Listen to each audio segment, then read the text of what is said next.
एका मोठी बातमी आहे। कल्याण डोंबिवलीमध्ये फक्त 65 नाही तर 900 इमारती या अनधिकृत असल्याची धक्कादायक माहिती समोर आली आहे। आरटीआय कार्यकर्ते पांडुरंग भोईर यांनी ही माहिती दिली आहे। डोंबिवलीमधील 65 अनधिकृत इमारतींचा प्रश्न ऐरणीवर आला आहे। या मुद्द्यावरून शिवसेना युबीटी ही आक्रमक झाली आहे। अनधिकृत इमारत प्रकरणी दोषी अधिकाऱ्यांवर कठोर कारवाई करण्याची मागणी शिवसेना युबीटीचे जिल्हा प्रमुख दीपेश म्हात्रेंनी केली आहे। दरम्यान या विषयासंदर्भात आदित्य ठाकरे लवकरच मुख्यमंत्री फडणवीस यांची भेट घेऊन त्यावर मार्ग काढतील असंही त्यांनी यावेळी सांगितलं।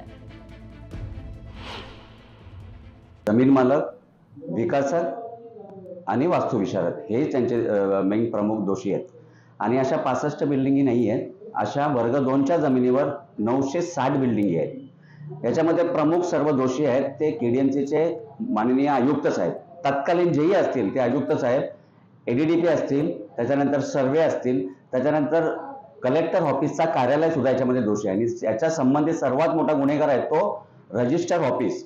याबद्दल मी पुणे रेव्हेन्यू डिपार्टमेंटला कमिशनरला सुद्धा तक्रार केलेली आहे। संबंधित त्यांच्याशी कागदपत्र त्यांनी जिल्हाधिकारी ठाणे यांच्याकडे सुपूर्द केलेली आहेत। त्यासाठी उद्धव बाळासाहेब ठाकरे आमच्या पक्षप्रमुखांनी आम्हाला या लोकांच्या पाठीशी खंबीरपणे उभं राहण्यासाठी सांगितलेलं आहे आणि त्याची ही सुरुवात म्हणून आजची पत्रकार परिषद आहे। आम्ही आज सर्व पदाधिकारी पक्षाचे इथे उपस्थित आहे।